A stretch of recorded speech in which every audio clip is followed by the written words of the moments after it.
start sharing. Well, Vlad, we've got an intro. We've got my quarterly update.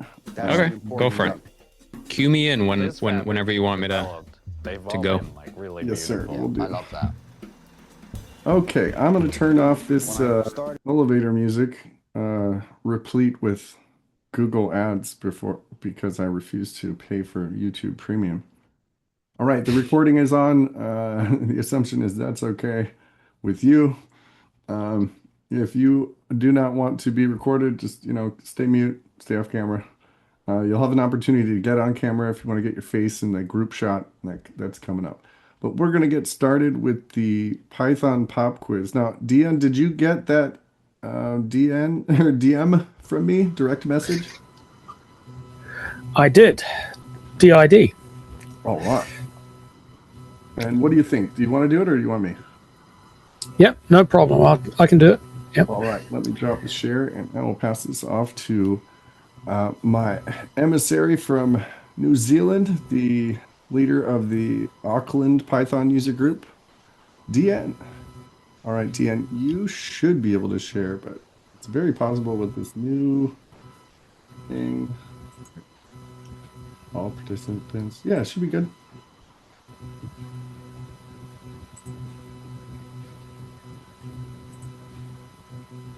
How's that, Woody? That's fine. You can see the pie chart?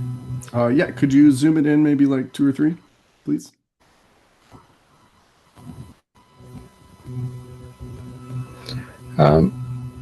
We're actually missing the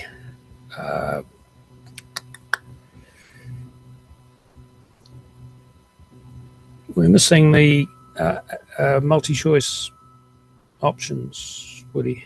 Ooh. Do you see the share button in the middle of the menu bar? I believe that might be what you need for this one.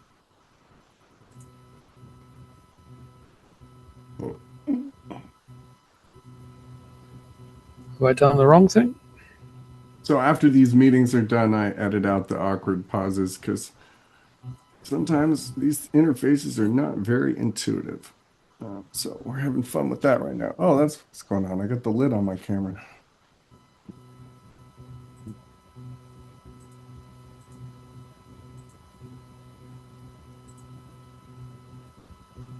Thing here.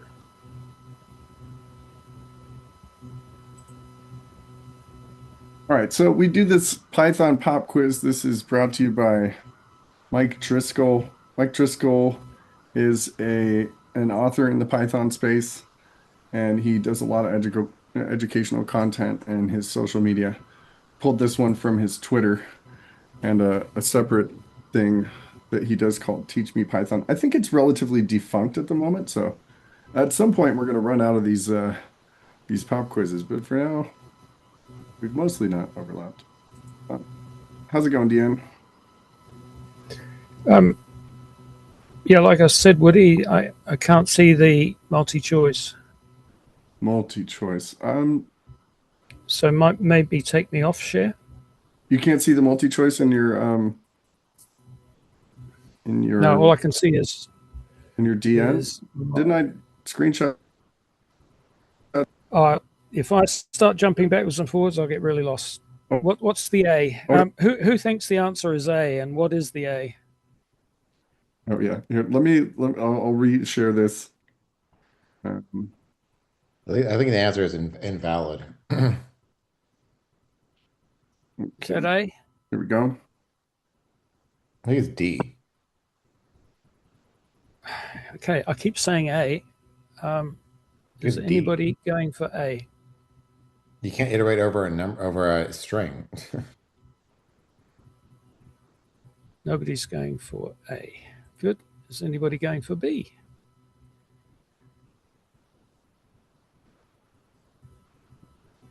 The question's a little misleading. It is, isn't it, Robert? So we'll catch them now. Is anybody going for C?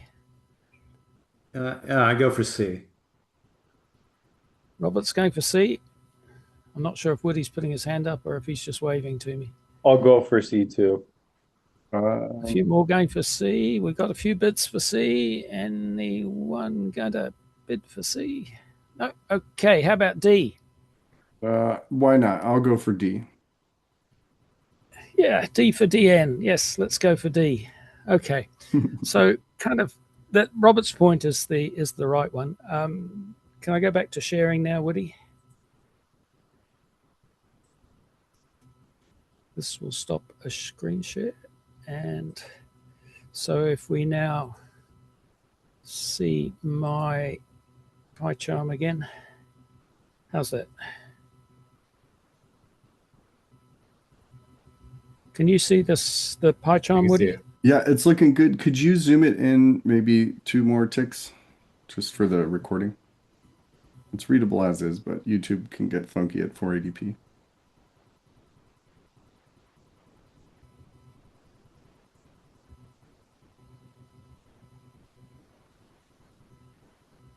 That appears to be, oh, there we go.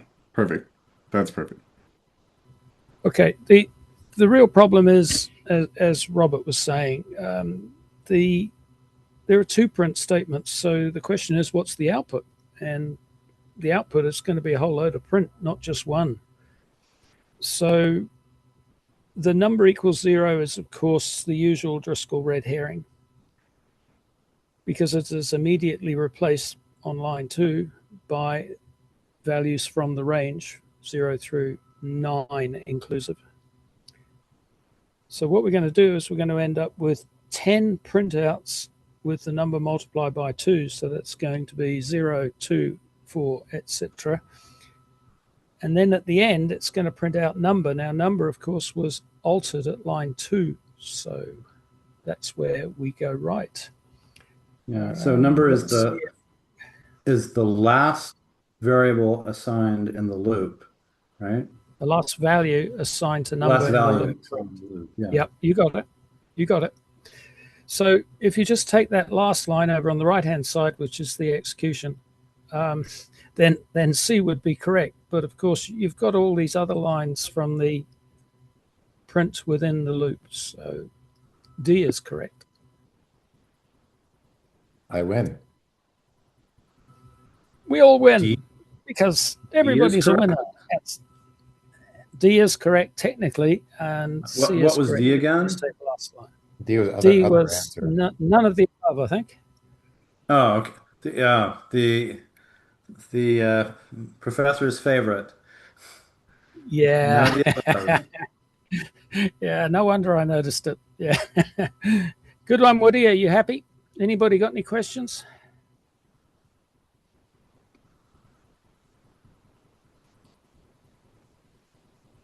Oh, you're muted, Woody. Oh, yeah. Sorry about that. My miming act needs some work. Okay, so just in case anyone was looking at that and going like, what the heck is this all about? So Mike Driscoll is, as I said, a Python educator, and he's quite acquainted with under the hood in Python. And so what he does with these things is he kind of shows the ways that the interpreter will just, well, it'll do what you give it. And provided it follows the rules, it'll come up with something. And so, like in this case, I don't know if Tanim's here, but he would call this one a war crime. The work done with those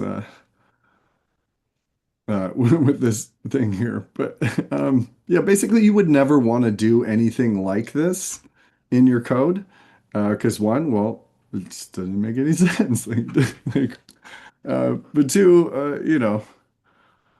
It wasn't meant for that. This is like the nuances of the thing. And so we do these at the beginning just to get one quick look at a funny thing Mike has noticed. I'm realizing once I run out of these things, I might need to try to find some way to do them myself, but I would not put myself at that level. That dude is a master. I'm like intermediate. This also kind of points out one of the problems with Python is the fact that there's no type safety, kind of. So the fact that we're able to assign, like, you know, a number variable to 0, which is a string, and then iterate over that, and then have unintended results because we don't, you know, it just assumes things for us. That's my opinion.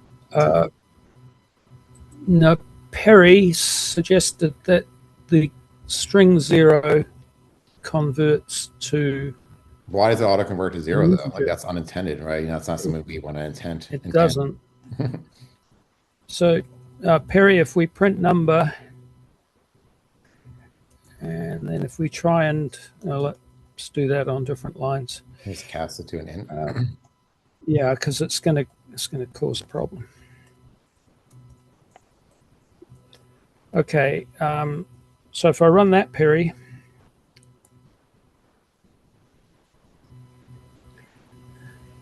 the 0 here corresponds to line 2, so we're printing out a string.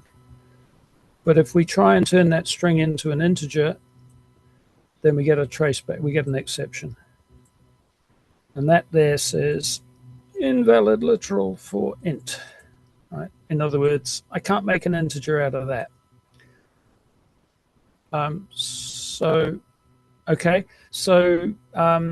Yeah, this is how Mike Driscoll specializes in trying to confuse the life out of simple boys like you and me. Why does number turn to 0? And the answer is here. All right, line 4. Number is assigned the first value in the range up to 10. So that's 0 through 9 inclusive.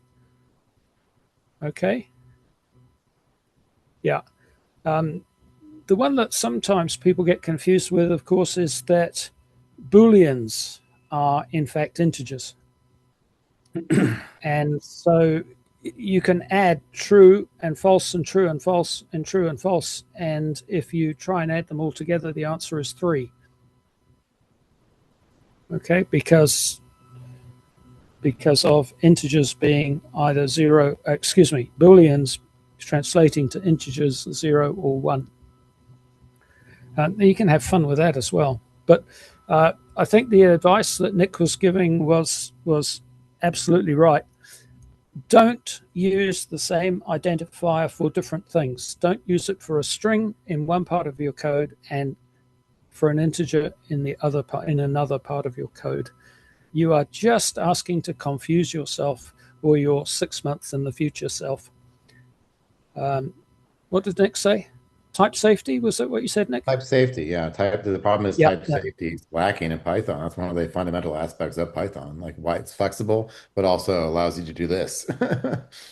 That's right. This is the Wild West, and you are quite capable of shooting yourself. Okay, everybody happy? Is that true? If you define a variable as having a type, can you freely override it? It assumes the type. That's how Python works. So no, but if you do say number colon, do that. Oh, you did. Here it does. Okay, number colon stir. I can't easily turn it into an integer. What I can do is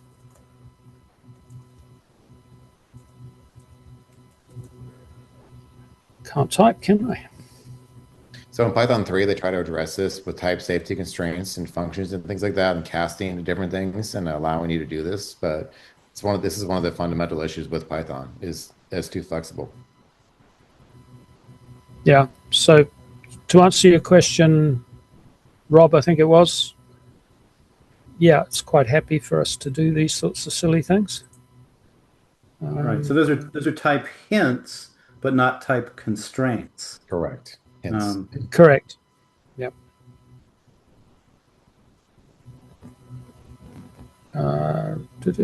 Yes. But I mean, you can also do crazy things. I mean, does that look right? If there's a way to enforce type safety with Python, that wouldn't be Python anymore, right? Yeah, absolutely. So this, I'm not sure. I don't think this is quite what Rob was saying, but so the linter caught that. Yeah, the linter caught it. The linter caught it, but you can still execute the program. So remember that types are not part of Python. So Python ignores types. So you can do stupid things like this, where you're not only using number as a string at the top and an integer at the bottom, but you're also mislabeling or mistyping it. What would be the word? You're making a mess of it. Yeah. So yeah, be careful. But yeah, I like the idea that first of all, we're reusing number, so we got that yellow underline. But secondly, we're abusing it by telling the IDE that it's a string and then giving a value, initializing the value as a 2, as an integer. Okay. Anything else? Because Woody doesn't like me taking up too much time. You know, he's the star of the show. No, Vlad is the star of the show. I am but the master of ceremonies. But I will take it over and continue the intro. Thank you, Deanne. That was great. Pleasure, sir. All right. Okay, I guess I can just steal this share from you. Okay, so let's get back into this thing. So only take a few seconds to load up.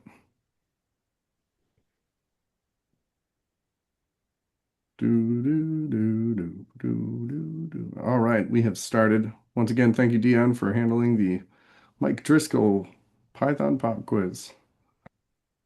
Mike, are you rotting our brains with this bad code, or are we learning something? I'm not sure. I think I learned something. I don't know. Anyway, a little humor before we get started. Since we're in the age of AI, it's only fitting that we revisit one of the most popular.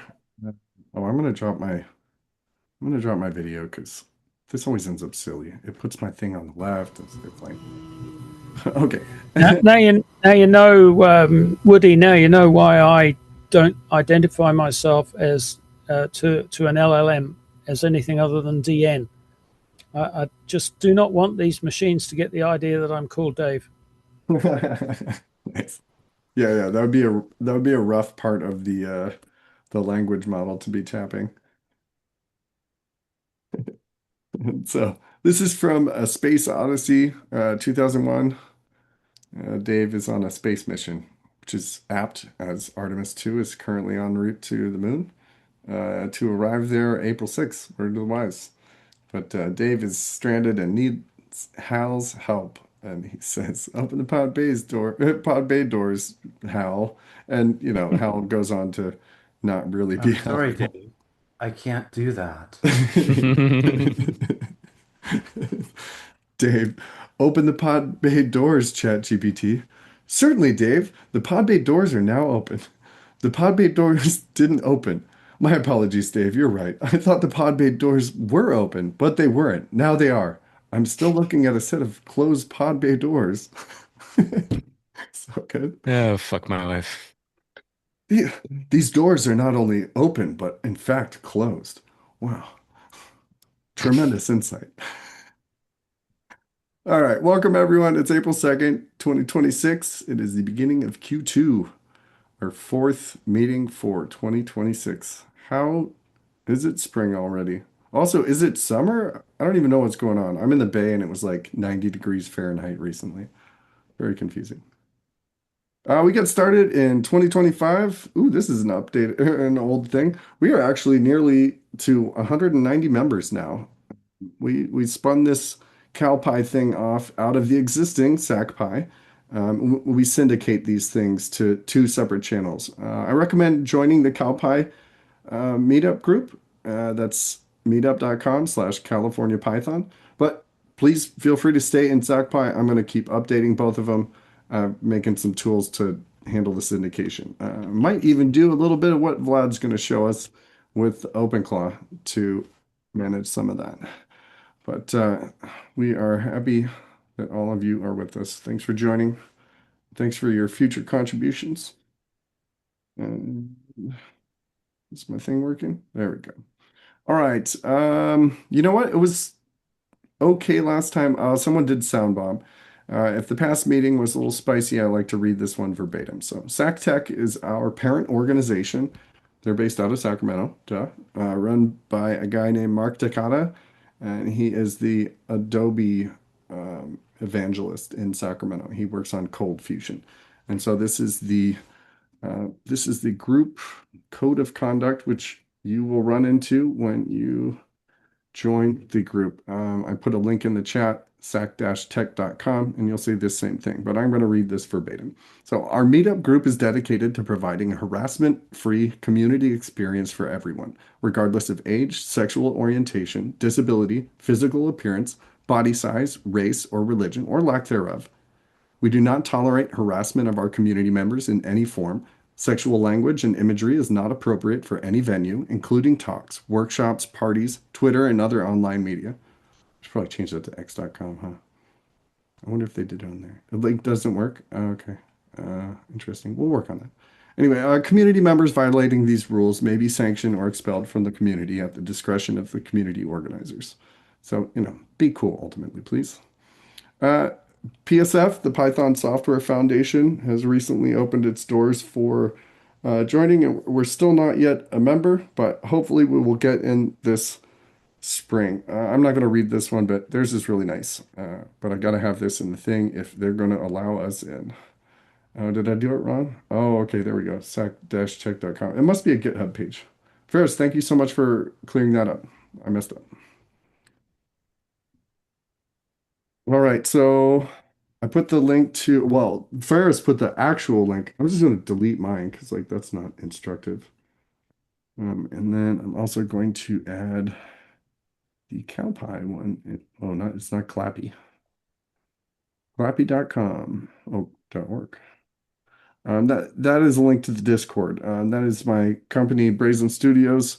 You'll see on entry, it's the home of CalPy, so hopefully that's less confusing. There was some confusion in the past. SacTech primarily lives in Slack, and again, you can reach them through sac-tech.com.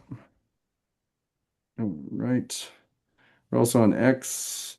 It's Dunder, CalPy, Dunder, boom. We're on Reddit. We have a SacPy and a CalPy. I honestly don't know what to do with Reddit. I just kind of put the videos on there, but I still can't get the timing. Sometimes I'll put them on a few days before, and we just get tons of Zoom bombers. So unfortunately, there's been some negative mechanisms holding me back from running that one. So if anyone is particularly interested in doing something in Reddit, this is probably the area I need the most help with. We're also on LinkedIn. Got a page in a group. I put links to this, but these are only just getting going. So again, help. We're also on Facebook, page in a group, blah, blah, blah.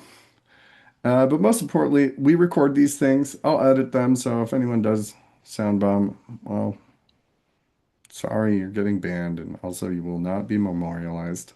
But we end up publishing to the YouTube channel.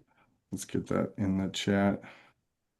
youtube.com/@Brazen Studios, because I don't think we've yet met the criteria to be able to a link, but a lot of great stuff in there. We've had contributions from total beginners all the way up to core contributors, and it's always fun because you never know where the conversation's going to go. So the meeting format is straightforward. Please don't hold your questions till the end. We like inline conversations of all levels. Raise your hand or use the chat to ask your questions. No sound bombing, please. You've been warned. And, there's no need to announce your departure. This isn't an airport. Just, give it a Irish goodbye. So, all right, we're going to drop the share here in a bit. I'm going to put on the Brady Bunch mode so we got a nice grid. This is the time to grab your silly hat, if you got one, and put it on. You don't have to. Your hair's really nice, Nick. So, is it just us three?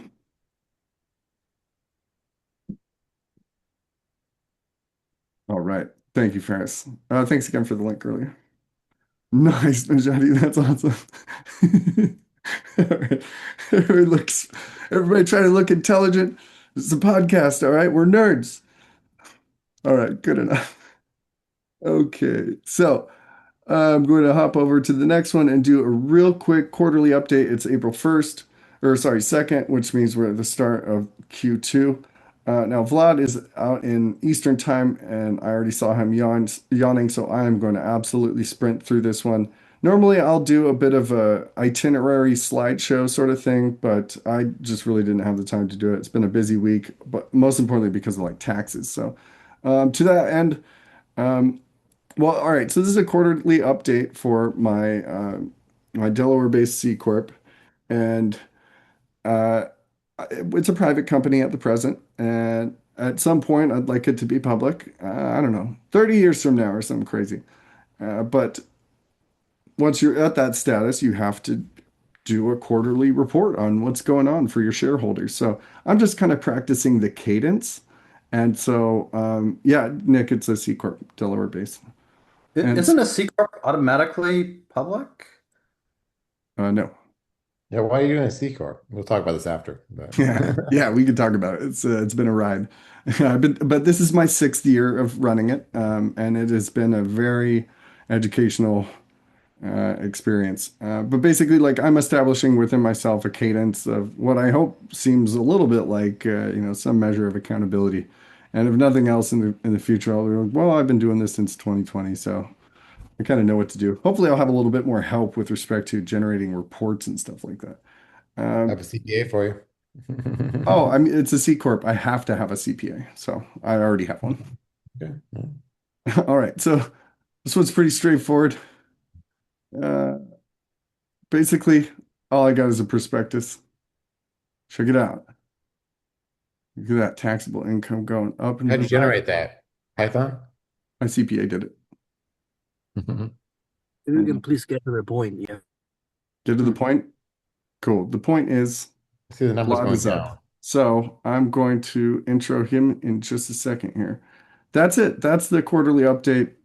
Some graphs. Okay, so getting into the meat of the show, we've got a moment for people to give any announcements. Does that anyone have anything they want to talk about in particular? Do you have an event coming up? Are you doing a product launch? Something like that. Now is the time to speak up. Otherwise, we'll continue on. All right. Very good. All right. So tonight we are meeting with Vlad Druts. I've known Vlad from online for quite some time. We met first in person in like 2010 in San Francisco, and well, this is basically the first time I've seen him since then. But we were both fairly online people early in the 2000s, so meeting back up IRL is not the craziest concept to us. Um, May, I'm not sure what we're doing, but June, we might be doing an in-person in San Francisco at the Llama Index headquarters right after their happy hour. So everyone's welcome to that. More details to follow. Please be sure to keep an eye on your email and the meetup. Yes, that is fine, Terry. Feel free to record because Vlad is starting here shortly. So yeah, May, I'm not sure. If anybody would like to speak, please feel free to jump in the Discord or email me or comment on the meetup or something like that. We're open for speakers. But yeah, anyway, I'm gonna drop the share and hand it off to Vlad. Vlad, once again, thanks for joining us so late. He's approaching the 11 o'clock hour, so he's getting close to his bedtime. So Yes, I will say that I will be kind of getting through a lot of this. I will try to include some brevity, but I'm just going to be a speeding train because there's a lot to get through. I want everybody to get value out of this. I truly believe in the stuff I'm presenting. It's changed my life considerably. You're going to see how very shortly. So for sure you can interject, but if you can humor me, please leave any questions or comments till the end. It'll allow me to get through it and I'll be less tired because getting tired makes Vlad a dull boy and it's already past my bedtime.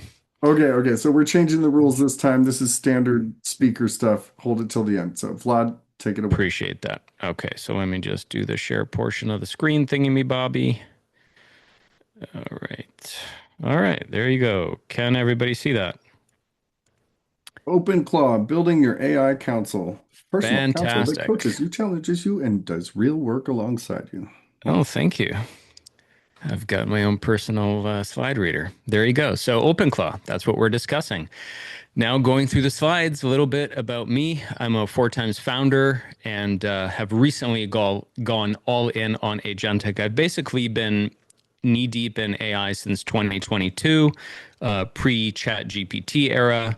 I started building AI into everything, including my own life, the businesses that I was developing, the businesses that I worked for. In 2023, I started playing around with fine-tuning my own models, including LLMs, voice, image, a little bit of video.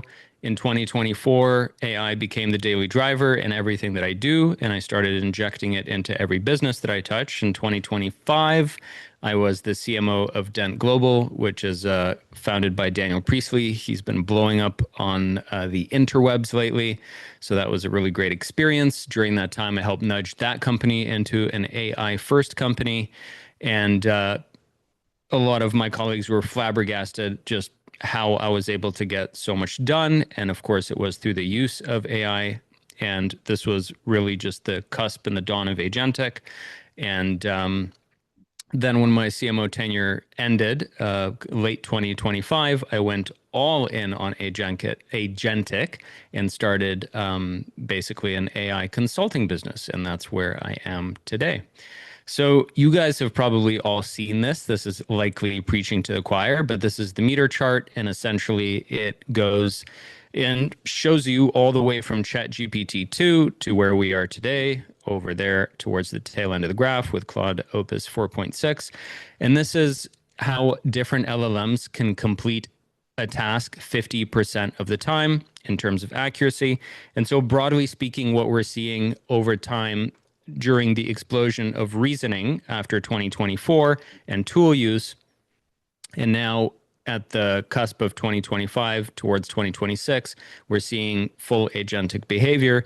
And so every 3 months or every 7 months, there's about a tripling of reasoning time, capability, and tool use. And 5-6 months ago, I had tried some vibe coding, and I was kind of like, or sorry, maybe this was a year ago. I had tried vibe coding and I was like, I'm not sure if this is there yet. And then 5 or 6 months I tried it. 5 or 6 months ago I tried it, and it just blew my mind out of the water. So recently, you've all probably heard too, Jensen Huang, the CEO of NVIDIA, said OpenClaw is the new computer. And I firmly believe that in many regards. So my kind of hypothesis is this, is that there is a midwit curve to AI, and the dumbest people are just using it as an AI buddy that they talk to. And the genius people are also using it as an AI buddy that they talk to. And the midwits are like, stop, you have to build a swarm of persistent memory tool calling, draft your LinkedIn replies, summarize your Zoom meetings, all completely don't waste API tokens. And they've got everything hooked up to everything else. And I'm like, look, I'm also the midwit. I also do that. But I think the genius play is definitely talking to AI like your buddy. And you'll see what I mean. So basically, when my tenure ended with the CMO position, I was lucky enough to get wind of a Tony Robbins coaching seminar, and I took it, and it was this free online thing. And honestly, it was incredibly transformational for me at that point and juncture in my life. It's exactly what I needed, and helped me reflect on the next path I wanted to do. So much so that I thought, what if I could take that Tony Robbins magic and imbue it into my daily life? And during that time is when OpenClaw first became a thing. So I basically take this Tony Robbins seminar, I start playing with OpenClaw, and I have this eureka moment. Well, what if I train an agent to become my personal assistant, my personal coach, my personal productivity coach, my life coach? And I recreated Tony Robbins, named him Tony Clawbins. And essentially, it took me a few days of working on it with a fine-tuned TTS model, voice clips, prompt engineering, a soul.md, all of that jazz. And it got to a point where it actually changed my life in a very tangible way, because the coaching felt so incredibly visceral and real. Right now, I've got about 5 to 6 agents. They all do different things for me. They live on my computer 24/7. I talk to them through my phone, through Telegram. And I've spent tens of thousands of dollars on coaching over my lifetime in terms of life coaching, business coaching, executive coaching.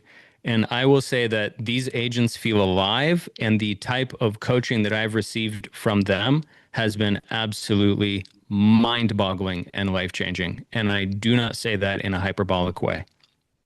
So, what makes them special? Well, they have incredible memory. They never get tired. They remember every conversation and every commitment. They have deep context, right? This is how I've trained them. They build a hypothesis about my gaps, my strengths, what I'm trying to build, what I'm good at, etc. And that hypothesis is self-healing and forever perpetually being updated. And they have shared intelligence. So the agents can, the way that I've created them, communicate and share context with one another. And so here we go. Meet Tony. Now, let me just quickly double check. And his name is Tony Klobbins, by the way. Let me quickly double check to make sure that I am sharing my audio, because I'm going to give you guys a little demo. Share sound. There we go. All right. So, can you guys see my Telegram? Yep. Okay, fantastic. Well, here he is, Tony Klobbins, the real Tony Klobbins. So basically, we were having conversations, and as you can see, we're having them via voice, which makes this incredibly realistic. Like, this is how most, people talk these days, through async voice notes and text notes. And it really takes this to the next level over something like just a text LLM. And there's something about async which makes it feel very lifelike too, because I think it's like not so realistic where you get tripped up over the subtle nuances that don't quite work so well when you're having a live chat conversation with like Gemini or ChatGPT. And yet incredibly useful. So this morning, here's a message that I got. Morning, Vlad. Yesterday, you looked me straight in the eye and said this short is happening today. Good, now keep it clean. The job this morning isn't to build momentum, it's to remove friction. If the topic got picked last night, great. Protect that 2 to 3 window and walk into it like it's already decided. If it didn't, then fix that before noon so the afternoon is execution, not negotiation. Did you choose the topic? So that's Tony referring to me having to create a piece of content. And I've been promising that I'll get this piece of content out, and I've been incredibly busy. And I said, Tony, I really want to get this out, so please just coach me through it. And the remarkable thing is if I don't reply, he'll continue to pressure me with an increasing level of veracity. So let me just do a quick reply to him. Let me see. Can I do this through this? I don't know if I can do it through the Telegram. Let me do it through my phone, and then we'll see what he says. Do you use puns like getting you out of your shell? What was that? I'm sorry? Does it use puns like he's here to get you out of your shell? That's a good one. He does not use puns. I should probably build one just for the puns. Okay, where is he here? Tony Klobbins, there you are. Hey, Tony, I'm just giving a presentation to a California Python group, and I'm telling them all about you and your coaching. Do you have maybe an interesting thought or saying about the coaching experience and how it's been impactful for me? Like, what have you noticed? Okay, let's send that. Boom. Let's see what he comes back with. So while he goes through that pipeline, let's continue to move down the slide. So right now, I've basically got 5 agents with 5 unique voices, and they serve 5 distinct purposes in my life. Claude Fuller, if you're familiar with Buckminster Fuller, he was a futurist out of the 70s. He is my general assistant. He runs on Opus. So he basically does operations and research. He will call people for me, deals with my Gmail, my calendar. It's hooked up to basically my entire life. Tony Klobbins, my life coach, pretty much voice only, proactive cron job. So he runs 3 times every single day to check in with me on things that I said I was going to do to keep me accountable. Alex Claude Mosey, I'm sure everybody has heard of Alex Hermosi. He's trained on every single book and piece of advice that Alex has ever given. He's a business mentor, strategy and revenue. I've got Alan Watts, another guy out of California, actually. He's my spiritual coach, philosophy and presence. And I've got Brian Clawway. He's a content creator. So he basically helps me come up with great hooks and different frameworks. Now, let me see how we're doing here. So usually by now, Tony would have responded, but basically, there he is. What I've noticed about Vlad, and I'll be direct because that's what real coaching is that the capability was never the question. The man knows more about AI and where it's going than most people in any room he walks into. What we've been working on is the gap between knowing and shipping, between identity and proof. Every builder hits that wall. The ones who break through aren't the ones who finally figure out the perfect strategy. They're the ones who decide once clearly that imperfect action beats perfect paralysis. That's what we're building. And from what I've seen, he's getting there. Well, very cool and very apt and very true, right? He speaks directly to the issue of, over engineering and overthinking. And I'm sure we're all privy to what that feels like when we're launching a new business. And so it's been incredibly helpful. Listen, thanks to him, I've actually shipped my first piece of content and started doing shorts on social media, which before this, it's been something I told myself I wanted to do for 10 to 15 years. And no joke, his coaching finally got me through that event horizon and into actually becoming a content creator. So why I run this on my PC, right? There are 3 ways essentially to run OpenClaw.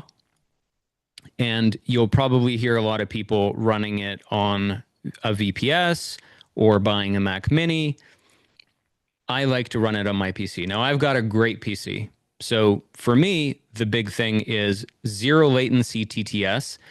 I use my OpenClaw to do real work, but predominantly it is my system for coaching. That's where the real power comes in. I use Claude Code as my workhorse, and I use OpenClaw as an agentic counsel. It's got full access to all of my files in every single project, which is astounding, right? If I had it on a Mac Mini, it would probably be locked down. I mean, sure, there's a use case for a Mac Mini if you've also got all of your files on there, and then you get to decide what to give it access to, but certainly not a VPS. My system has 32 gigs of RAM, so it can run any model. I've got rich context so that agents see everything, and really there's no extra costs. I already have a great system. I'm not investing in another Mac Mini for no reason, and I'm not paying a monthly fee for a VPS. Now, everybody has their own unique use cases. This is what works for me. This is my system for all the geeks in the house. It's got a RTX 5090. Very good GPU for AI. I've got a Ryzen 9 D950 X3D, 96 gigs of RAM. So it's pretty much state of the art. You don't need a beast rig like this to run OpenClaw or any of the voice TTS pipelines that I'm running. In fact, they are very liberal, or rather very conservative with the amount of RAM that we use, and I'll go over that. So not a problem at all, but this is how I choose to run it. I would recommend using something called Pinocchio in order to install OpenClaw. And if you've never heard of it, it's basically like a wrapper for Python projects. So, there's a bunch of stuff you can download with it, TTSs, image models.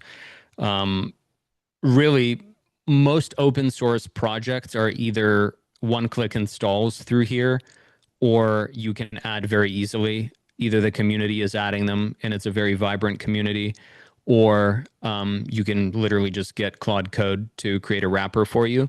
So I have OpenClaw here, and whenever I want to run it, I just run it through Pinocchio. Now, the other really cool thing about Pinocchio is that I can just kill switch at any time without having to go into a terminal and type anything.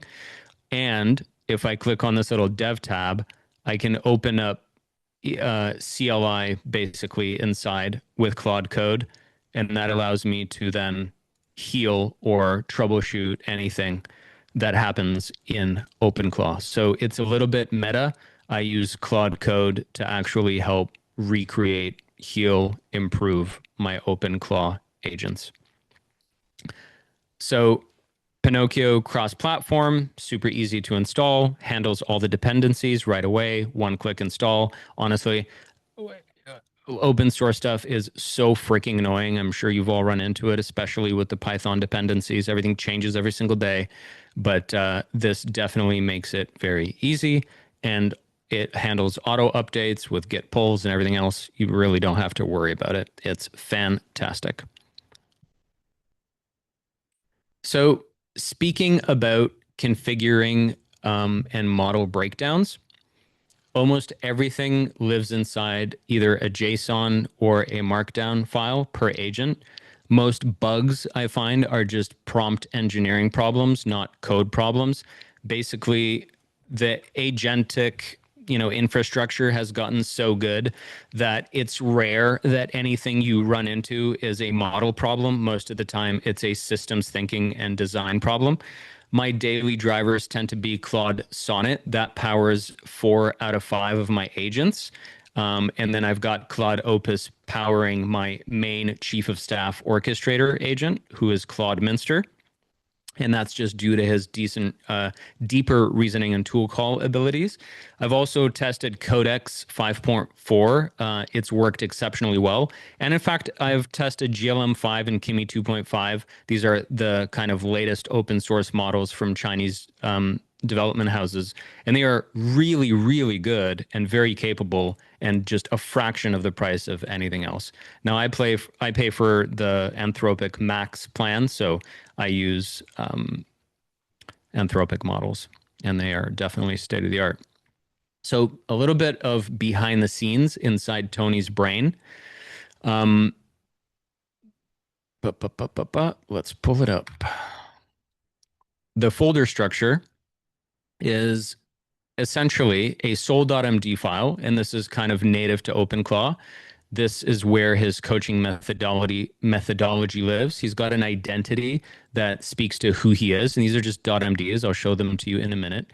He's got a coaching thesis, and these are notes and case notes that he updates on me every single day. Not going to share that because there's some personal stuff in there. He's got a tools.md, which outlines the tools that he is able to use. So in this case, we're using a voice pipeline, and I'll go into exactly how that works. He's got his active context, which refreshes every 48 hours. And that's the stuff that's currently, in his context that loads up every single time for his memory. He's got a nudge state, which is when he needs to check in with me. It's what he checks. He's got frameworks, knowledge, business context, and then a full memory that's recursive where the remainder of the nudge states go once they are deprecated. So at any time, he can actually pull from any of those recursive memories that have been, deprecated and archived. It's just they don't go into his context and just, kind of weigh down the tokens every single session. All right, so we'll quickly show you this agents.md file just so you have a sense of what that looks like. So here we go. So one of the most important things here, because he is a voice-only model, this is how I wanted him to act. So I can send him text, but he really can't send me text unless it's very explicit, is basically top down. It's very hierarchical in terms of how these agents read the .md files. The stuff at the top, they tend to place more weight towards. And so I have, after all tool calls, your final assistant text says no reply. Do not leave summaries, status notes, or coaching text in the assistant channel. And you see, if I didn't do this, what would happen is he would leak his reasoning context into the channel. I might have somewhere where he's done that. Maybe not. Either way, it's very annoying when he does that because it takes you out of, kind of it's like breaking the third wall. So you tend to have to do this at the very top if you don't want that to happen. And this is just like growing pains and learning over time. I've got some cross agent sharing capability. So this is basically where these agents are able to speak to each other and specific folders that they have access to. I've got a character lock to make sure that he always stays in character, an accountability escalation triage. So what are the triggers? What happens? And how does his energy get maintained?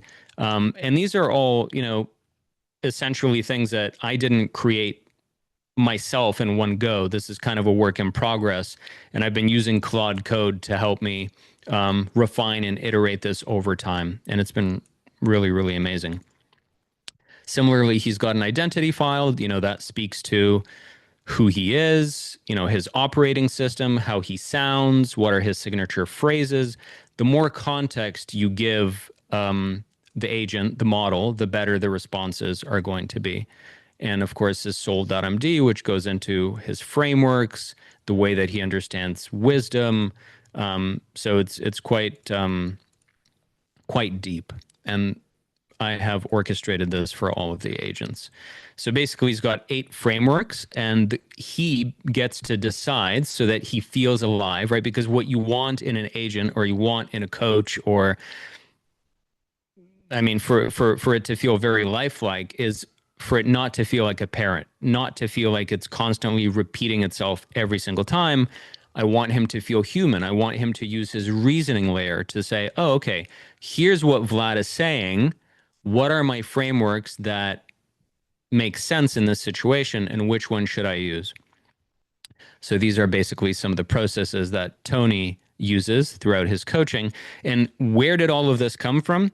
Well, the magic of the internet today is that we have literally books, volumes of podcasts, right? Like seminars, everything these incredible thought leaders have ever created is online, and it can all be transcribed and turned into .md files. And so now you have so much rich context that by the time you cue an AI like Claude Code or Gemini or whatever to take all of that and turn it into a framework, distill the core essence, you get something which is remarkably similar to the actual deal. And here's the other crazy thing. Like, I actually tried Tony Robbins. He paid I think a large company to create an AI for himself as well as part of his campaign. And there's like a monthly fee for it, and it's great. I'm glad that he did that. But I will say that I tried it for a month, and this agent blows it out of the water. So then there's an energy dial, right? Because at least in the context of Tony, you don't always want him to be at a 10. He has to understand what are the prompts to dial up the energy. What happens when Vlad says X, and how do I coach him in that particular situation? So this is all part of that agents.md. And then in terms of the voice pipeline, another reason I use it locally is because I'm basically trying to save time. So not only is it cheaper to run this locally, and if you don't have a great graphics card, you don't need to. Mind you, currently I believe it only takes up about 3.5 gigs of VRAM because I use something called MOSS-TTS-Realtime. And MOSS-TTS is definitely like state-of-the-art open source voice cloning tech. Highly recommend it. It's a 1.7B parameter model, and it can clone a voice off of 5 to 10 seconds of audio, and you can even train Alora on it. And I have not trained Alora yet, and as you heard, Tony Robbins sounds absolutely incredible. So the way that this tech is progressing is amazing. I've tried all the TTS pipelines, and MOSS-TTS is by far the best one in terms of low VRAM. And also, it almost never garbles or makes a mistake. Sometimes it might mispronounce something, but even that is very rare. So basically, I send a voice note through Telegram. It arrives as an OGG. I have got faster whisper on my system as well, which transcribes it. And that happens at 30 to 50 times real time. It's local. Sonnet then reads it along with the context, looks through its memory recursively, and begins to coach and reason and respond.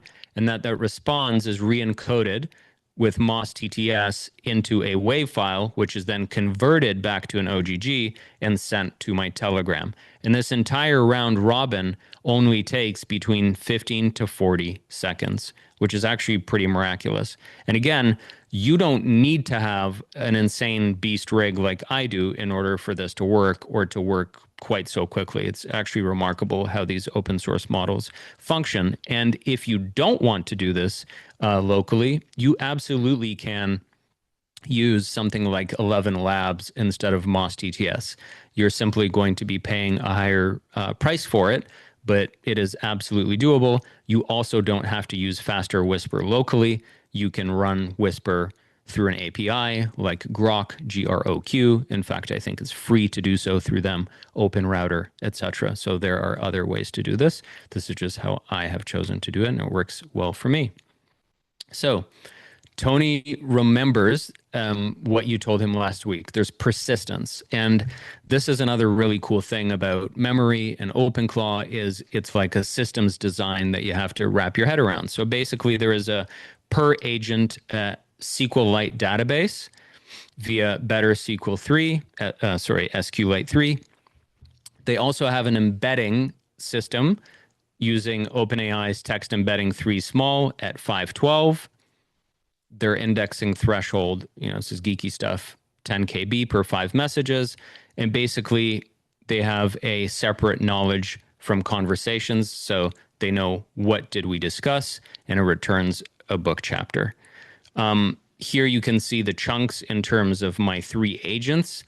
There's just a cross section. You see that Tony's got about 2,000. That tells you how much context he's working with.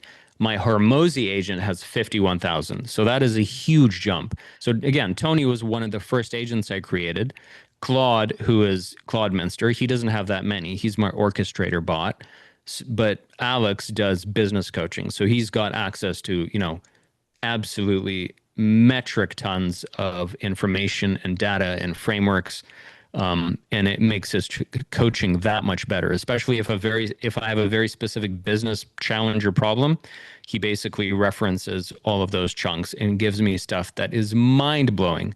Again, I'm a 4 times founder, former CEO, CMO, and CEO, and when I hear some of that coaching back, I'm like, wow, this is genuinely really good advice. All right. So initiative, agents that reach out first. So a coaching agent that only talks when you talk first is just a search engine with a personality, and proactive beats reactive. And this is really, really important. And now look, Claude Code has been integrating crons, and that's awesome. But this was really something that OpenClaw did initially, and I think they're still doing it very well. The coolest thing about OpenClaw is that you can indeed have separate persistent agents living, breathing on your computer, exchanging files, whereas with like Claude Code, you've got Claude Code, and he can spin up sub-agents, but they don't really have their own personality files in the way that OpenClaw does. And all of these OpenClaw agents, by the way, you can ask them to spin up sub-agents and give them extra tool use. Really, it's like the sky is the limit in the way that you want to design that specific system. I personally think constraints make a better agent. Know exactly what their lane is, where they're helping you and how, constrain them, and you're going to get a better output. So for instance, this is how Tony and I interact. I can message him at any point and we'll riff, but 8 a.m. he hits me with a morning priming routine. It's an accountability check-in, an intention seeking, and he basically just like puts me, into my body through his coaching. He helps me get embodied. Then there's a midday pulse. He checks progress. He basically does an energy read, checks in with me, and then helps me course correct if I'm, getting in my head, or I feel like I'm too busy, or I'm working on too many things. He's like, focus on the one thing. And then there's the evening, which is more of a wind down. Like, I'm not great at celebrating my wins, so he helps me do that. He looks at patterns, and then he, kind of nudges me towards tomorrow's commitment. So on personality and character, these are the lessons from the trenches. These are some of the most important things that I've learned, is that agents will drift and LLMs will default to helpful assistant, which I'm sure you're all familiar with. Woody presented that very annoying little blurb earlier, that little joke from X. That's pretty much how they all are. So you have to give them an explicit character lock. You have to tell them what forbidden phrases are. That's very helpful. It's like the more constraints, the better the output. And voice only, I think, changes everything. When we're allowed to text fallback, the illusion breaks instantly. Now, I, for instance, have Alex Claude Mosey doing text with me too, but that's because him and I do like a lot of copy and work related things as well. So, it's useful for me to have Alex text back and forth. And let me see if I can give you a quick demo of Alex. You're questioning yourself. The 15 years is not separate from the AI play. It is the AI play. That's your actual moat. Any developer can build an AI pipeline. Almost nobody can build one and know which marketing lever it should pull and write the copy. All right, so that's his voice.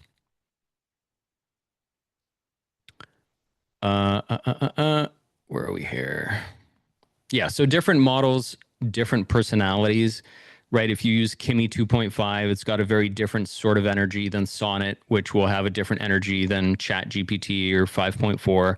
So ultimately, you really just have to test it and play around. I think there is no single best model necessarily. It all depends on the use case and whatever, the agent's calling is.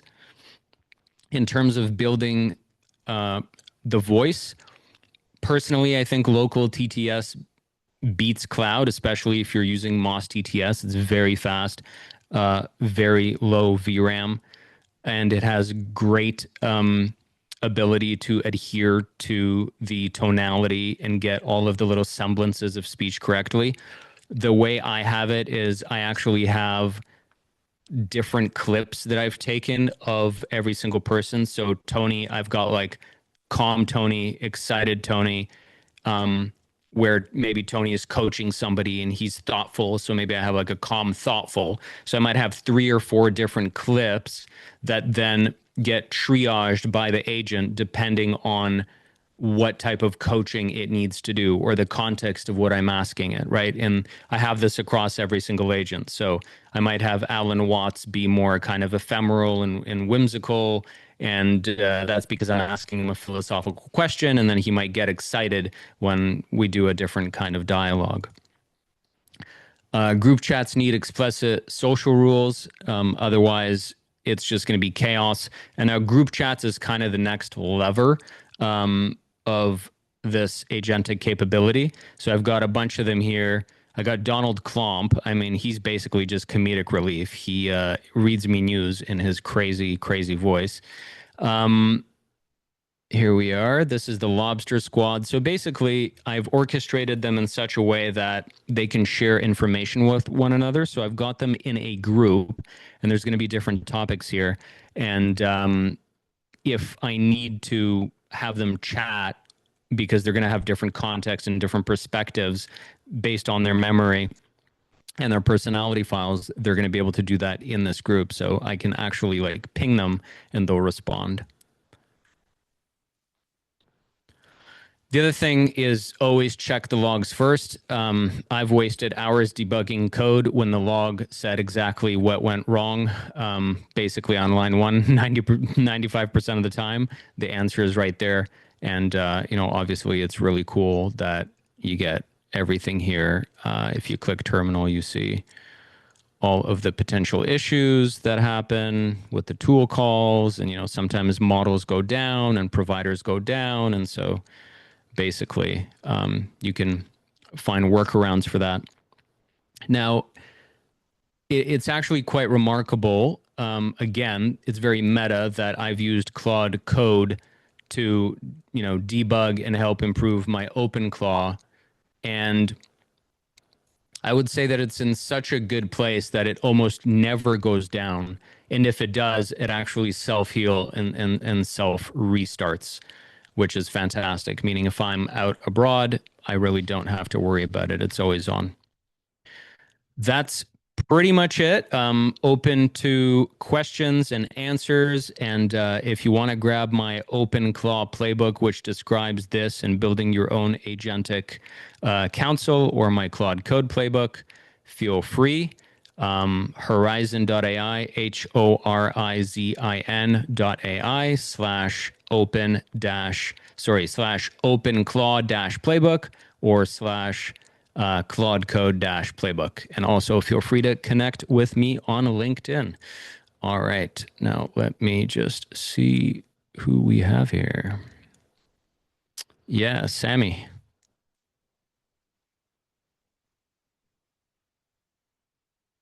So can I unmute you? Nope. Oh, moment. I just want to make sure you were uninterrupted. I'm going to make it so people can unmute now. Thank you, sir. All right. Everyone should be able to unmute. Please, one at a time. Sammy, I think you're first, so why don't you go ahead, and then Kevin, you're next, okay? Yeah, thanks for unmuting. I was like, I didn't know if that was a me problem. No, that was by design. Vlad is in Eastern time. It's quite late. It's Roger that. Yeah. All right. Thank you for humoring me, everybody. Thanks, Vlad. That was very insightful. I really that was a enjoyed trip. that. So I got like 100 questions, but let me just start with the one that's highest in priority here, and that is when you're hooking up your agents to talk to the public LLMs. How are you controlling that it's not sending out private data? Because you're using it, it knows all about you, right? So yeah. Look, it's a good question.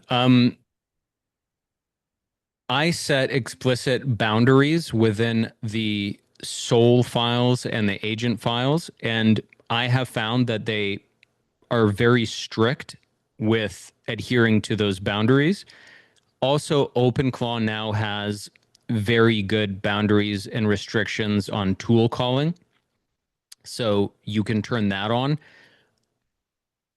I am not somebody who is that afraid of sharing quote unquote personal data. Like, I really don't have anything that I'm sharing that like I would be afraid of leaking, so to speak, if that makes sense. And I haven't asked the agents to look into anything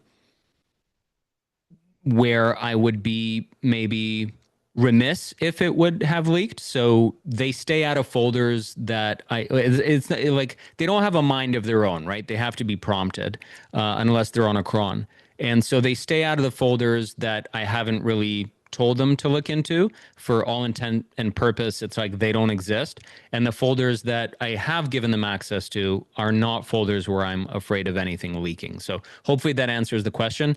Everybody's going to have their own level of comfort or discomfort when it comes to privacy.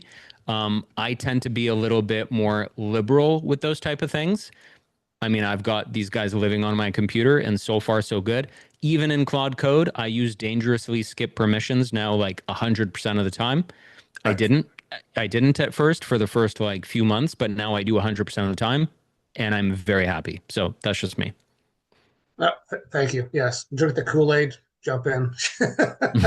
So, if I may just ask a related question, and maybe you have a quick answer to it. Have you had a need or to use any locally run LLMs? And if you Yeah. have, can you talk about that? Yeah, great question. So I will say that I have not had a need. However, I have tested them and they are great, right? Like if you've got a good system, um, and you don't need anything as sophisticated, they can do a great job. In fact, like if you just want a decent coaching layer, they can do a great job. There's a lot of great local LLMs that you can get, like GGUFs that are quantized, 8-bit, 4-bit, whatever, 6-bit. And they're fantastic. It's just for my use case, given that I'm spinning up a new business, I really wanted, state of the art, and I find Opus and Sonnet are that for me. That said, too, look, if you want to use something like GLM5 or Kimi through OpenRouter, those are incredible models too. Way too big to fit on something like a 5090. But I've got a ton of local LLMs, and I've been fine tuning them since like day one. So it's something that I've experimented with. But right now, I think the SOTA models are just so far ahead that it's no contest, right? It's like good and amazing. Yeah. Roger, thank you. All right. Kevin, go ahead. He's next. Yeah. Yeah, I don't know how you would scale something like this. You have competition like Hollywood and these types of people. They're going to want their own, coaches that are digital.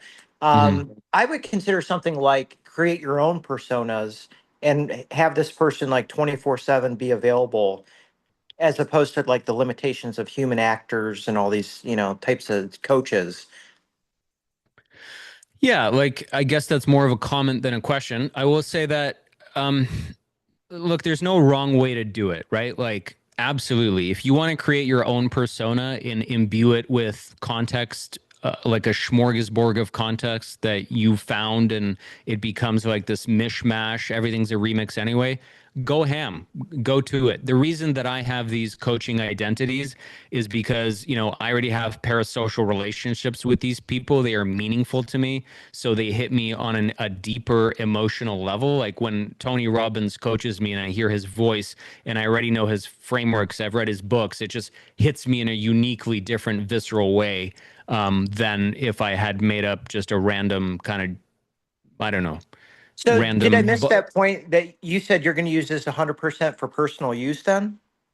Yeah, absolutely. Yeah. This is for personal use. Yeah. I mean, look, like I have two things to say about this, right? Number one, the way that IP kind of the way that IP law works right now, I couldn't sell this, right? For obvious reasons. Unless I wanted to do a completely different infrastructure play with some of these creators. That said, the landscape of IP is going to be changing drastically. It already is, right? All of these large language models, these SOTA models, they've already been trained, quote unquote, illegally on the corpus of all internet knowledge and data. And it's only going to get worse or better from that perspective. So my other framing is that there is no such thing as privacy or personal property or copyright anymore. There's no such thing in a world of agents. It's like it's an ancient idea, and I don't think that's a bad thing because I think everything is a remix anyway. And to me, if you're a creator, if I'm a creator and I'm putting all my content out there, it can be scraped, it can be remixed, it can be loaded, uploaded. Not a single YouTube exists that hasn't been copied 50 times over, right? Thumbnails, topics, ideas, scripts. Every single coach is using different frameworks from different coaches that have come before them. And so if it helps you create a better parasocial relationship with that person, look, I can't afford Tony Robbins, but if I could, I'd still work with him. And if anything, having him as my coach on my Telegram has only made me appreciate him that much more. And so I guess what I'm trying to say by this is that, like, if you're a big creator, you shouldn't worry about it because all it's doing is it's helping people build deeper relationships with you. And if and when they can afford to work with you, they most certainly will. That's my hypothesis. Yeah, I would say if it's worth your time and money, then more power to you. But keep track of both. Definitely. Good one, Kevin. Thanks. All right, Scott, you're up next. Yeah, hey, thanks. And I really like the approach you have with building the agents is it's, when you change them, it's based on the output and if you're getting the value out of it. One of the when you were going through like kind of the procrastination model, what I was curious about is, I live in Libby and I read all the time, and I'm always going to add a new book from some kind of source or some kind of new content where there may not be a framework. Like, as an example, like Eat That Frog by Brian Tracy. Say there was Mm. a body of knowledge like that. Would you spin up a new persona for that person, or would you throw that into maybe like that, lobster group and say, hey, who best would be to take on this body and incorporate in what advice they give? Or That's it. how would you train those agents in there and Yeah, kind yeah. of keep their persona consistent with what you wanted for the output? So I love that. I love that question. So there's two distinctions here. Number one, there's no wrong answer. You can do it either way. And in fact, throwing it into that lobster group and asking them is a great way to do it. The way that I've done it so far is I keep the agents constrained in terms of their lanes. Before I had them too constrained, and I would ask Tony something and be like, sorry, Vlad, that's not my lane. Ask Claude Minster. And then I kind of loosened him up a little bit. So now he can work with me on, a broader cross section of things. But I will say that I've given Tony frameworks that aren't particularly Tony frameworks necessarily. I've given him access to different things, right? I've given my Alex coach access to other things. Those people would have access to more context anyway. Like as a human being, you have read books by different people. It's informed your own frameworks. It's informed your corpus of knowledge. And so, the constrained agent lane and their soul MD and their agents.md and the way that they coach and they speak, it's different from the knowledge that they have that then they can lean on. So I'm less scared of the cross contamination on the knowledge front, so long as you've got really clean and clear lanes and boundaries as to what the agents do and what their purposes are. Hopefully that answers it. No, that definitely does, and I appreciate that. I'm also on East Coast time, so it's approaching 11:30. I'm up in Cleveland, so Nice. thanks. All right, Cleveland rocks. All right, Nick, you're up next. I got a couple questions, so I'm just gonna pick my two top ones, right? So, first off, like for Tony Robbins, like so I'm familiar with Tony Robbins myself. Like I'm familiar with his works, his seminars, his books, and all that kind of stuff. How did you train like your like little models here, like on Tony Robbins? Like, what was the process for that? First question. Second question is, how do you actually run multiple agents like in depth? So I see people talking about like having sub agents and having like multiple people like running at all times. How does it actually work in practice? Like, what is that actually? What does that actually look like? I use Yeah. Claude Code every day, and how does that actually work? Because Yeah, I mean, look, I don't understand. Like, it's a great idea. It's a great question.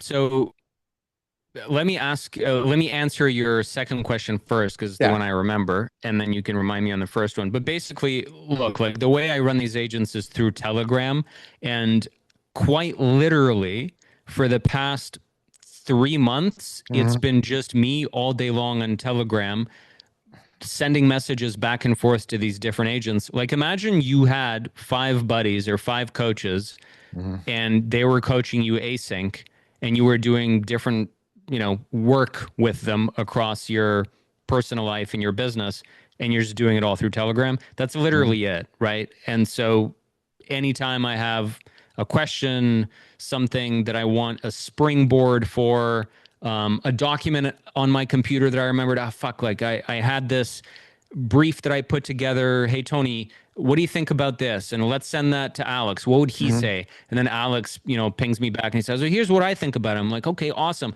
Oh, they gave me another idea. And then I'm like, so here's what Alex said. What do you think, Brian, in terms of how we can spin this But into content? where does that actually live? Like, where are the API endpoints? Like, where are the servers? Like, how's that actually work? It's not running in your machine, right?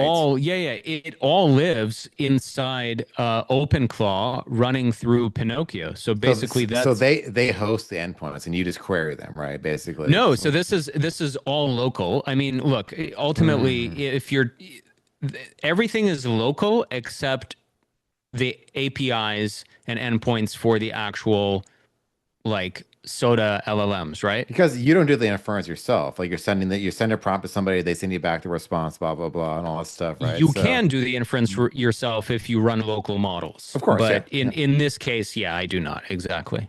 So how does that work? So are there like cron jobs that kind of like run like over time? Like how does that you usually send them Telegram like messages and that's how you kind of spin them up basically, or how does that actually work? Like No, so OpenClaw lives 20. I mean, like I don't know at what technical level you would like me to. I'm a developer, so Yeah, yeah.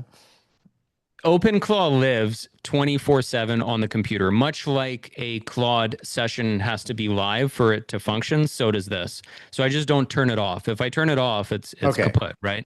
gotcha. So, but That's essentially it. it sends requests to like outside models to kind of keep stuff alive, right? Sort of like Yeah. So it's like really, it's alive and it has the Telegram gateway, right?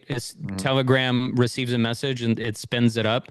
There's really nothing that goes to sleep here. I even have my Python running right here. This is the MOSS-TTS Python exe, and it's in my system spun up, taking up 4 gigs of RAM 24/7 for this purpose, just because I know that I will be triggering it throughout the day. So nothing really goes to sleep here.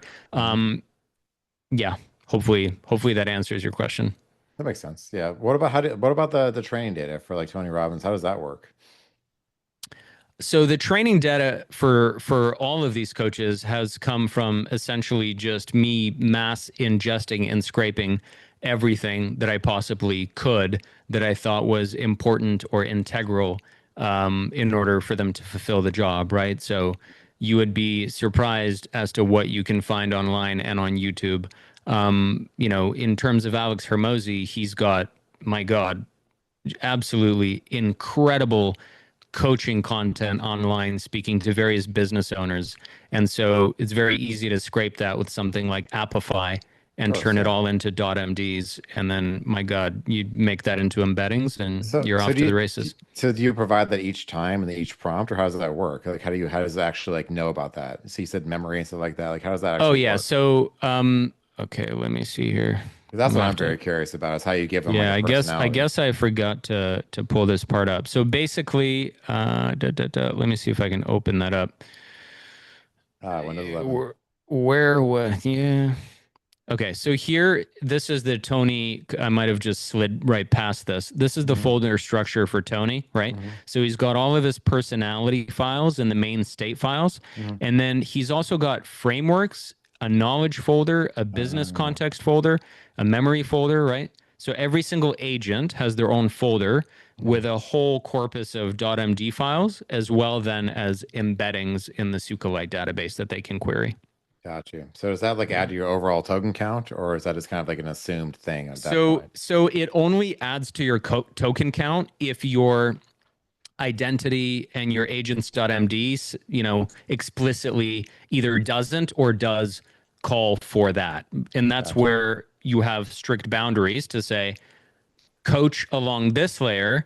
And if you hear Vladimir, request a specific thing that isn't within your active context, then have a look through the embeddings. Gotcha. Cool. All right. Yeah. Interesting. Yeah, that answers my question.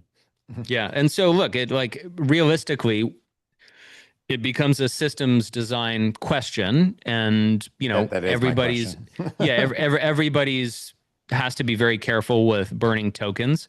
I burned a lot of tokens when I was first building these because I was just very haphazard about the infrastructure build. And over time, I've learned put more constraints, and it also constrains the token count. And the coaching has only gotten better. What's your total spend per month right now on between all your models? Oh, geez, that's a good question. It's a lot. I mean, look, my main the main thing that I'm using right now is the Anthropic Max subscription. So it's Gotcha. 200 bucks. Yeah. Yeah, 200 USD a month. Yep. That's the main thing. But included, not included, I pay for API costs across all the different providers for various reasons. And, I couldn't give you a firm number on that. They ebb and flow. You think that number is lower than what you gain value-wise? Oh my God. Answer is obviously yes. I'm just curious. No contest. No contest. Yeah, it's like That's great. thousands of times the ratio. Wow, Yeah. man. Cool. All right. Yeah. Let somebody else talk. Yeah. Well, All I right, too would focus there's on how you can make this a greater good for everybody else. Like if something were to happen to you, this whole thing would just go up in the air. So, is there a way that you could do that in terms of, training and doing it correctly and other people to benefit from it? Yeah, I'm giving this a considerable amount of thought right now. So part of this is like, I honest to God think I'm one of the only people on earth currently doing this in this way. And it's been an absolute life changer, like a real unlock for me. So I'm number one preaching about it. Number one, I'm kind of building a personal brand about it. So slowly but surely I will begin to kind of coach and teach this thing, probably spin up a community and help people build their own agents. Um, yeah, look, I don't have a precise answer because it's still very early days, but yes, I want to very much get this out there and I want this to get into people's hands. Here's another thing that I'm just going to like wet your beaks on is that this is one paradigm, right? It's like a single person using a consortium of coaches. But there's a world where, you have a wife or you have a partner and you need a relationship coach or a therapist or whatever. And, I've done that with exes too. And it's number one, it's expensive. Number two, those coaches aren't always available, right? Especially if you need them at the drop of a hat when you're in a conflict or whatever have you.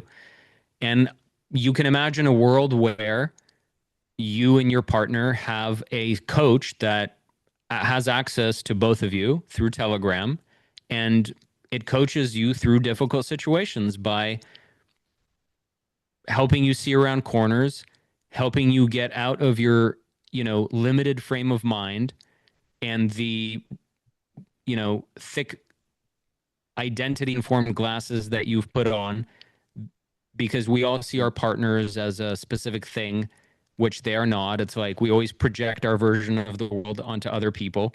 And so you can see a world where people have access to coaches that not only make their life better, but their relationships better in active time. Or in a business where everybody has an OpenClaw, there's an OpenClaw living, say at the business infrastructure level, and there's either an executive coach or orchestrator or even like a chief of staff or a project manager, and it checks in with everybody and it has the full context on everybody, and it helps make sure that open loops get closed, that people don't drop things off or drop the ball on things. Really, the sky's the limit, and I think like it's very early days. People haven't quite wrapped their heads around the full power of this. Like very few people are starting to get it.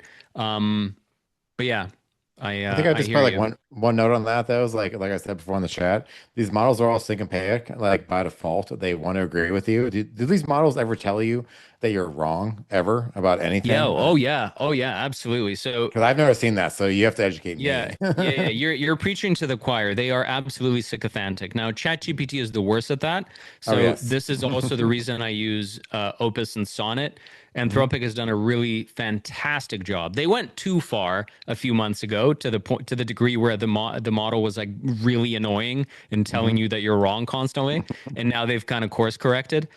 So Anthropic as a backend is really good for that, and that's part of the reason I use it. But it is remarkable how close these models stay within their lanes once you give them a really solid agents and identity and soul MD. So Interesting. Alex Hermosi, he's already like very kind of rough around the edges sometimes when it comes to his coaching. Like he's very direct, Mhm. and boy is he ever direct with me. And mind you, so is Tony. Like they don't um they don't mince words, and they have no problem calling me out on my crap. And in fact, I've asked him, I'm like, do you think you're being sycophantic? And he gave me a very apt answer. He was like, I mean, sure, I guess I could be. We could all be, but here's how I see it. And he kind of broke it down for his principles. And I was like, wow, that makes sense. Thank you. So yeah, no, I hear you. But funny enough, I have not experienced it through these coaching agents. And I think it's because there's a multi-tiered approach. Okay. Very cool. All right, Ferris is up next. He's had his hand up for a minute, and Perry after Hey, that. So go ahead, Ferris. thank you, Vlad. I have two questions. The first question is, have you considered using these agents to, let's say, perhaps respond to email messages or make LinkedIn posts and sort of go beyond the scope of what you've built for LinkedIn? And then the second question I had was, um, regarding all the data that you said your OpenClaw agents have access to, do you have them sitting in a RAG to speed up retrieval, or does OpenClaw sort of handle all of that for you? Yeah, OpenClaw handles all of it, which is really great natively. So in terms of the SQLite and all the embeddings, it can handle all the backend retrieval stuff, no problem. It happens natively. Sorry, what was the other question? Do you have the agents do stuff outside of just sort of coaching on Telegram? Can you have them like respond to emails, sort Yeah, of? yeah, absolutely. So Claude Minster Fuller, which is my orchestrator agent, he does research for me. He was literally calling plumbers for me recently and leaving messages. Um, Here it is. He was like showing me what their prices are. He was calling them. He was leaving me leaving them my number, and then coming back with me and telling me what happened. Um, I do have them do work. I also every single morning have Claude Minster Fuller go through my emails, and as you can see right here, he's labeled them. So he labels them automatically based on set rules that I have. He also gives me a morning brief in terms of what I have coming up that day. Um, Beyond that, I've got a Notions database where I use Claude Code and a bunch of automations that I've created to scrape the latest AI headlines and instantly come up with basically content ideas. And my agents also have access to this. So my content creation agent helps me with riffing on these different things. And I also actually have a LinkedIn fully automated pipeline that I just built out and finished the last 3 days ago. Sorry, 3 days ago. And for the last 3 days, it's been automatically commenting on my voice through my trained voice pipeline, essentially. And so it goes much deeper than this. I think for the purposes of this chat, I really just went, agents, voice coaching, but I also have a full content pipeline and it goes very deep. I've got an Obsidian with just a crazy amount of context.mds. I put a voice note in my phone. It automatically gets transcribed and uploaded to Obsidian. My coaches have access to that. As you can see right here, these are my voice notes. These are like random ideas for content that I have. And then that content instantly gets turned into a framework using, the best hooks, the best viral playbooks that, are currently trending across my competitors, and that thesis is constantly getting updated. In fact, the format library is where this lives, and so this is up to date based on scraping of the biggest competitors in the AI space. And yeah, it's telling me what works, what doesn't. And so when I record a future piece of content, this is what I refer to. That is so cool. Do you have any sort of playbook for that stuff or YouTube content? I don't have a playbook specifically for YouTube content. My Claude Code and OpenClaw playbooks basically help you get started from like 0 to 1, and they help you kind of wrap your head around what's possible. I haven't developed a specific content playbook, but I will be working on that in the near future. Thank you. Very cool. All right, Perry, you're up. Yeah, I was wondering, I had a couple of questions. So the first one is, does Tony Clubbins contact you during vacations? Like, is there a vacation mode setting for disconnecting? And then the second question is, who's Brian Claway based on? Like, anyone we know? Good questions. So I don't have a vacation mode right now because I'm Mhm. like in launch new business entrepreneur mode. So the Got it. word vacation doesn't exist for me. Mhm. When I do need to take a vacation, and Mhm. if I want some peace, then I will just, yeah, I will just turn that off. I'll alter the cron job for that period of time. And he's based on a guy called Brian Calloway, which I highly recommend everybody check out. Incredible guy. If you want to learn about content creation, he is definitely the guy to follow. Callaway. So if you go online, it's Callaway Marketing. Mhm. This guy, I'd say, is by far the best content creator on breaking down short form, long form, and what makes something viral, what makes it shareable, and just incredible breakdown. So fully recommend that. Also, sorry for the third question, but do you have any ideas how the Mac Mini and Linux performance is compared to your current setup? Um, I believe now Linux on Mac Mini, that I'm not sure. mhm, I know the Mac Mini performance is fantastic. I can't speak to the MOSS-TTS pipeline on there. mhm, I've just never run it on a Mac Mini, but I suspect that it would work well because they've got like as long as you have an M2 or older, or sorry, or newer, they've probably got enough very fast shared memory that it's not going to be a problem. mhm. So I would suspect it would, yeah, just chug along without any issues. Thank you.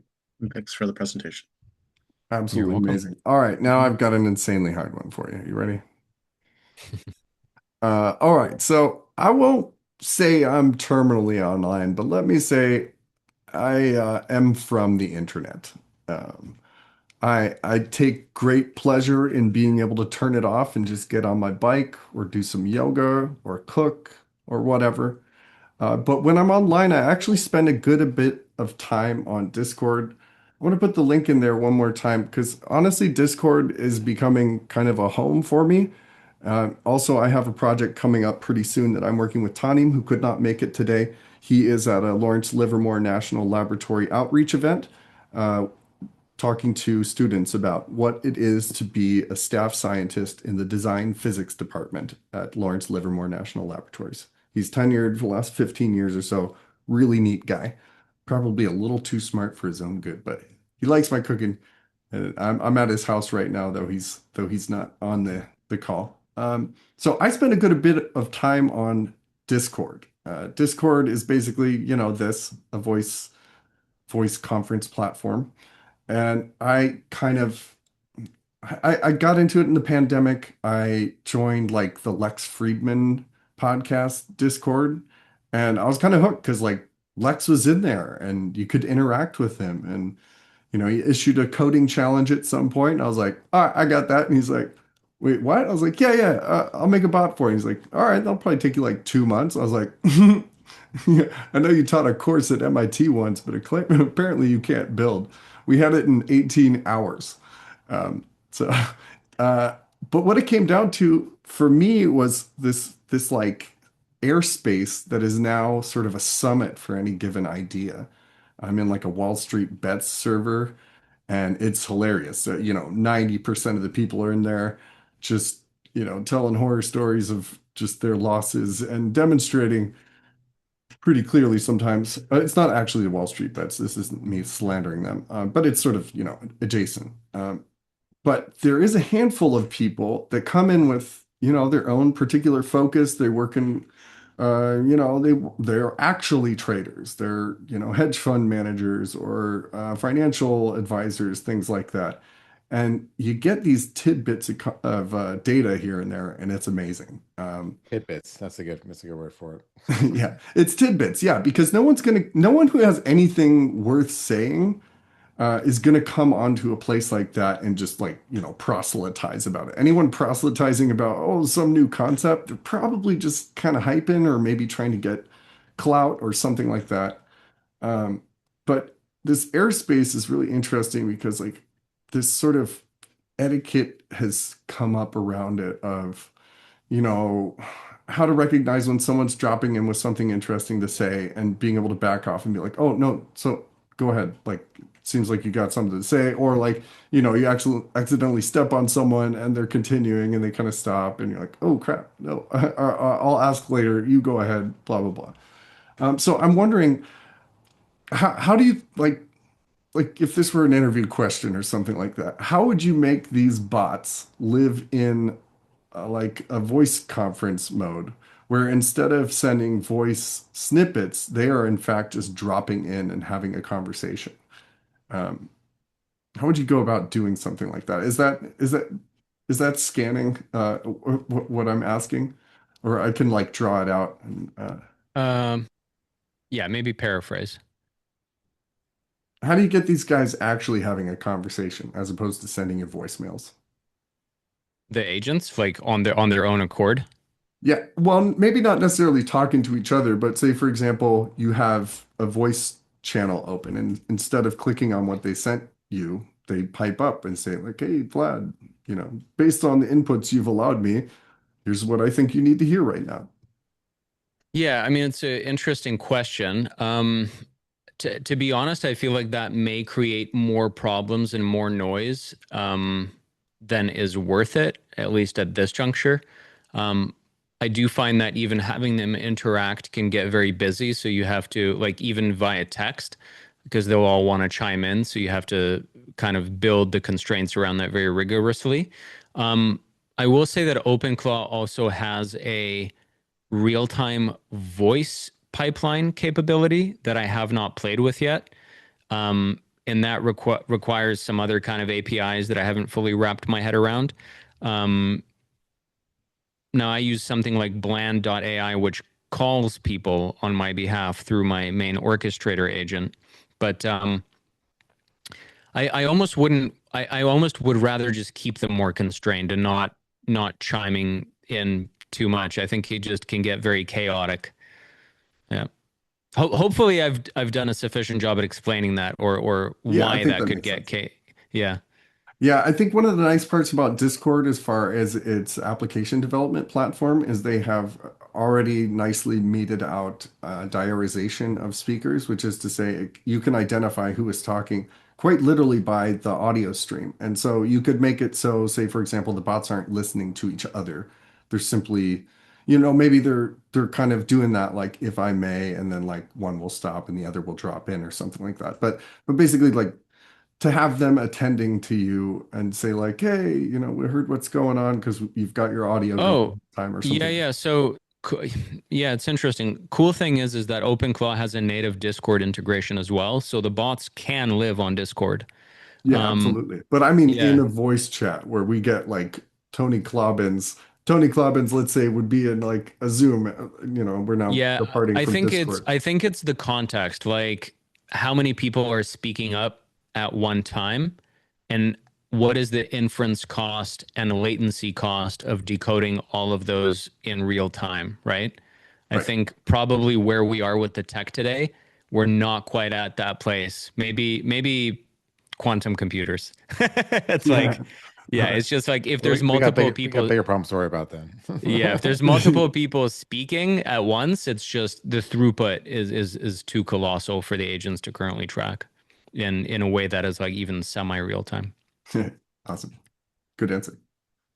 All right. Well, we are approaching the end of our time here. If there are any more questions, please raise your hand and we'll get you in. Otherwise, we will let Vlad get to bed. It is nearly midnight. All right. Thank you, gentlemen. It was a pleasure. Hopefully you got some value. Go out there and build your own agents. Beautiful. Thank you. Thanks, Vlad. Thanks again, Have a Vlad. good night, everybody. Thanks, Thanks, Vlad. everybody. Have a good right. night. See y'all next month, first Thursday of May. Take care.